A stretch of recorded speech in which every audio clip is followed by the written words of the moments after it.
Hi, my name is Noura.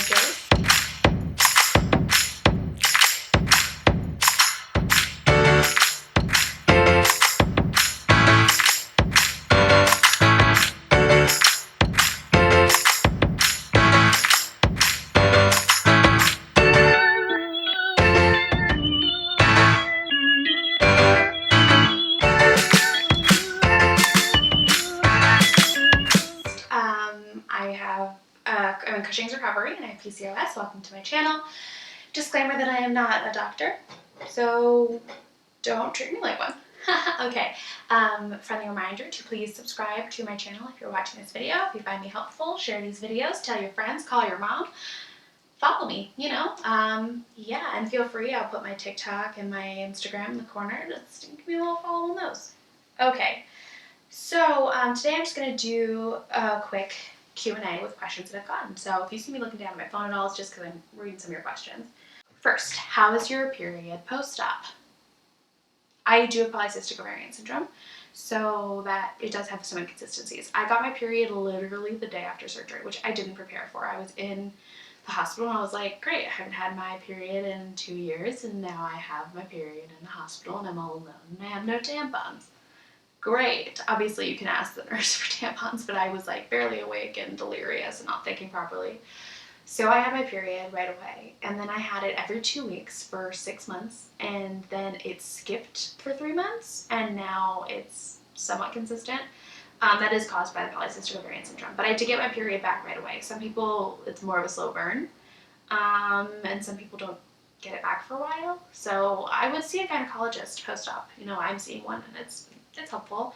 And just make sure also like test for PCOS as well. Post-op, I would say after 6 months post-op, you should be testing your levels and seeing if you have PCOS. Do your bones get bigger with Cushing's?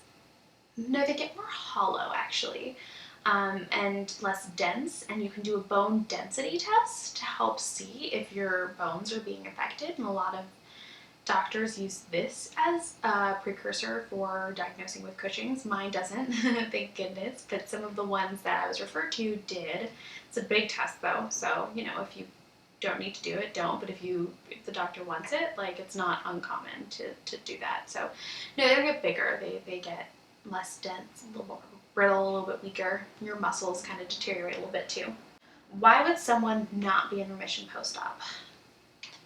So Cushing's is not something where it's like one and done, you're perfectly good forever. It's something you can get again. I have a 40% chance of a reoccurrence for the first 5 years, and then after that a 5% chance of a reoccurrence for the rest of my life.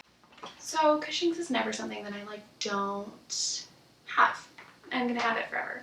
And that's okay. Like, it's not the greatest, but it is what it is, and I'm dealing with it. And yeah, but the reason that someone cannot be in remission is, 1, they didn't get all the tumor cells. 2, they somehow picked the wrong source. That's unlikely.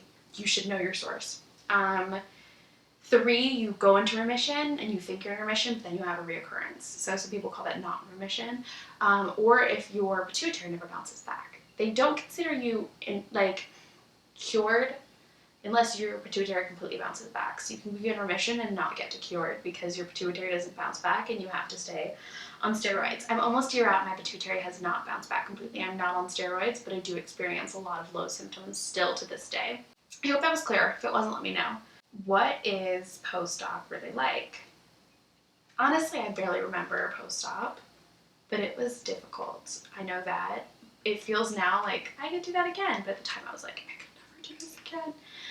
The biggest thing for me is the pressure in my nose from having the stint things in there. That was really, really hard. It's hard, you guys. It's a big surgery. I mean, I don't want to lie to you, but I got through it and you can get through it too.